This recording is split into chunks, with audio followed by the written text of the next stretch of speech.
Bene data bakundwa b'umwami Yesu Kristo, mwese abakurikira izi nyigisho tubahaye ikaze mu biganiro bya Saveur Divine.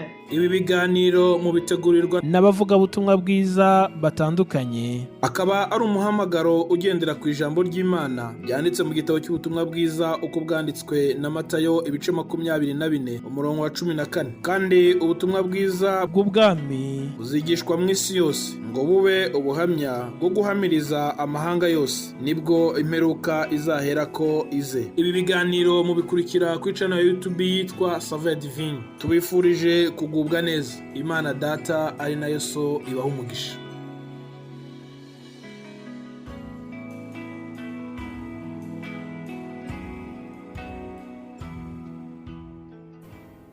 Yesu ashimwe bakundwa nshuti z'umusaraba. Bene data mwese abakurikira ibi biganiro bya Saveur Divine, amahoro ya Kristo nabane namwe. Nejejwe no gutangira ikindi cyumweru hamwe namwe. Ndashima Imana yaturinze. Nukuri wowe aho uherereye hose ufatanye nanjye dushima Imana kuba tugeje kuri uyu munsi wo kuwa mbere. Iteka iyo tugifite uyu mwuka w'abazima, uyu mwuka duhumeka. Muririmbyi umwe yigeze kuvuga ati mbese uramutse umpaye facture ngo y'uyu mwuka mpumeka nayiriha iki? Ndashima Imana rero yuko itubeshejeho ikaba itwongereye iki cyumweru kugira ngo tukibemo. Imana nishimwe. Ndagira ngo dutangire icyumweru cyacu dusingiza Imana, Imana ya Aburahamu, Imana ya Isaka, Imana ya Yakobo, Imana ya wowe unyumva. Ndagira ngo tubanze tuyivuge ibigwi. Nako reka turebe amagambo yo ubwayo yivuga ibigwi, ariko natwe uyu mwanya tubanze tuyivuge ibigwi. Turebe rero ukuntu iyo Mana yivuze ibinyujije mu muhanuzi Yesaya. Umuhanuzi Yesaya igice cya 43. Reka duhere ku murongo wa 10. Yesaya 43 umurongo wa 10 handitse ngo, mwebwe n'umugaragu wanjye natoranije muri abagabo bo guhamya ibyanjye, niko Uwiteka avuga, kugira ngo mumenye, munyizere, munyitegereze ko ari jye. Nta Mana yambanjirije kubaho kandi ntayizamperuka. Njyewe ubwanjye ni jyewe Uwiteka, kandi nta wundi mukiza utari jyewe. Ni jye wabwirije iby'agakiza, kandi ndakiza, ndabigaragaza, kandi muri mwe nta yindi Mana yahabaye. Nicyo gituma muri abagabo bo kumpamya ko ari jyewe Mana. Aleluya, niko Uwiteka avuga.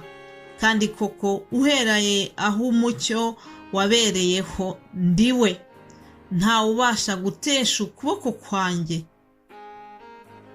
Ubwo nzakora umurimo, ninde uzankoma mu nkokora? Aya ni amagambo Uwiteka yabwiraga ubwoko bw'Isirayeli. Arongera asa n'ubakangura abibutsa uwo ari we, kubera yuko ubu bwoko bwajyaga bushaka kurangara, bwajyaga bushaka kwibagirwa ibikomeye Uwiteka yabakoreye, bugashaka gukurikira izindi mana za Bayali n'izindi mana zari zibakikije. Ariko Uwiteka araza arabakebura, asa n'ubahugura, asa n'uwongera kubibutsa uwo ari we, asa n'uwongera kubibutsa uburyo ari Imana y'imbaraga, Imana iri hejuru y'izo zose zibakikije. Aleluya. Uyu munsi muri iki gitondo reka natwe twongere twishimire yuko nta wundi mukiza utari Uwiteka dufite. Nta yindi Mana tuvuga hano muri Saveur Divine itari Imana ya Isirayeli, ikaba n'Imana yacu. Nta kintu kindi dushyira imbere atari Imana. Yewe tubyutse niyo tuvugisha bwa mbere, tugiye kuryama turayivugisha, mu byo dukora byose turayambaza, kuko twasobanukiwe yuko tutari kumwe n'iyo Mana yacu nta kintu na kimwe twakwigezaho. Imana yacu nishimwe. Umurongo wa 12 wahangaha twasomye, Uwiteka arababwira ati nijye wabwirije iby'agakiza. Alleluya. Muri Saveur Divine natwe tuvuga iby'agakiza, tuvuga yuko Yesu ari we mukiza wacu, tuvuga yuko ari we Imana yohereje kugira ngo aduhe agakiza, kugira ngo aduhe ubugingo buhoraho, kugira ngo adupfire ku musaraba, kandi kugira ngo azuke nk'uko byari byarasezeranijwe. Muzi yuko tumaze iminsi tuvuga iby'umuzuko wa Yesu. Haleluya. Rero Uwiteka niwe Mana yonyine, niwe Alfa na Omega, n'uwa mbere kandi akaba n'uwiherezo, niwe ukinga ntihagire umuntu n'umwe ufungura. Yesu Uwiteka, mbese twabagereranya iki? Nta kintu na kimwe twamugereranyaho. Ni ukuri turi ishyanga ryahiriwe kuko dufiteho Uwiteka, akaba ari we Mana yacu.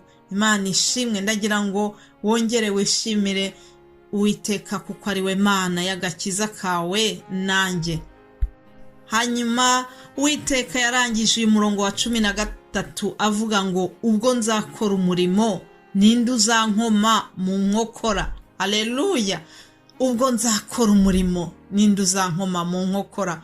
Ubwo Uwiteka ari gukora uyu murimo dukora muri Saveur Divine, ubwo Uwiteka ari we uhagarariye uyu murimo, ubwo Uwiteka ari we wagize uyu mushinga akawutunyuzamo, nta muntu n'umwe ushobora kumukoma mu nkokora. Nta gisitaza na kimwe kizamukoma mu nkokora. Rero ndashimiye Uwiteka kuko ahagarariye uyu murimo. Yewe aho uri niba ubyumva kimwe nanjye, ni ukuri umfashe tuzamurira Imana icyubahiro, tuvuge ngo turagushimiye kubw'uyu murimo, turagushimiye kuko ari wowe wawutangije kandi ari wowe uwuhagarikiye. Alleluya. Mbese ubwo Uwiteka ari mu ruhande rwacu, ubwo Uwiteka ahagarariye umurimo, umubisha wacu azava he? Umubisha wacu azaduturuka hehe? Imana ishimwe. Uwiteka nashimwe kubw'uyu murimo. Imana isingizwe. Alleluya, alleluya.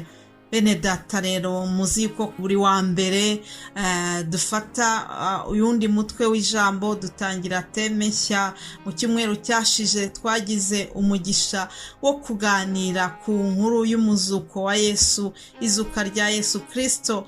Ni ibyishimo byacu, ni ibyirato byacu. Izuka rya Yesu Kristo ni insinzi ku bakristo. Tubaye dusubitse ijambo ryo kuzuka kwe kugira ngo twongere dufate ayandi magambo, ibyakurikiriye ukuzuka kwa Yesu mbese ni ibiki. Nibyo tuzareba muri iki cyumweru. Umutwe w'ijambo tuzagenderaho uravuga ngo turindire ibyo data yasezeranije. Tubonana ko mu byakozwe n'intumwa, igice cya mbere umurongo wa 4 haravuga ngo nuko abateraniriza hamwe abategeka kutava i Yerusalemu, ati ahubwo murindire ibyo data yasezeranije, ibyo nababwiye.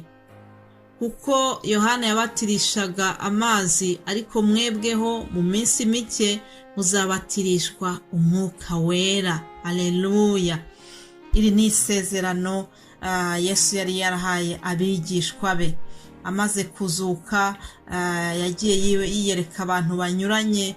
Hanyuma abigishwa be arababwira ati muzagume i Yerusalemu, kuko yiteguraga kongera gusubira kwa data mu ijuru. Yiteguraga kubavanwamo akazamuka. Tujya tureba inkuru z'ukuntu Yesu ngo bamubonye abavanywemo bakazamuka nk'umurabyo, sinzi uko nabivuga, ariko baratunguwe. Bari kuganira nawe, mu kanya nk'ako guhumbya babona arazamutse. Mbere y'uko rero biriya biba, yari yababwiye ati muzagume i Yerusalemu. hanyuma mutegereze ibyo data yabasezeranije. Muri ibyo yari yarasezeranye harimo umwuka wera, hari n'ibindi byinshi Yesu yagiye abasezeranya bizababaho mu gihe azaba atakiri kumwe nabo mu buryo bufatika bw'umubiri. Ibyo rero nibyo intumwa zagombaga gutegereza, nk'uko natwe uyu munsi ibyo ngibyo intumwa zategereje natwe tugomba kubitegereza, kuko umurage wabo natwe ni uwacu. Abizeye Yesu Kristo, abazi yuko atanga imbaraga, abazi yuko ari we utanga umwuka wera, ibyo natwe turabitegereje, ni umurage wacu. Yesu yari yabasezeranije yuko nibamara guhabwa umwuka wera bazaba abagabo bo kumuhamya. Bagombaga kumuhamya Yerusalemu ni Yudaya yose ni Samariya, ngo no kugeza ku mpera y'isi. Haleluya! Ndashimira Imana yuko muri bwa buhamya bariya bagabo batanze natwe byatugezeho. Uyu munsi muri Belgique byatugezeho, no muri Afurika birahagera, no muri Australia birahagera. Haleluya! Ibyo yari yabasezeranije byarabaye, nuko yari yababwiye yuko ubutumwa bwiza buzagera ku mpera y'isi. Niyo gahunda turimo yo kugira ngo ubutumwa bukomeze bwamamare bugere ku isi yose. Imana ishimwe. Reka mpagarikire hano, hasigaye bene data bazakomeza kubigisha kuri iri jambo. Imana iduhane umugisha. Mbifurije kugira icyumweru cyiza mu izina rya Yesu Kristo. Muhabwe umugisha. Amen.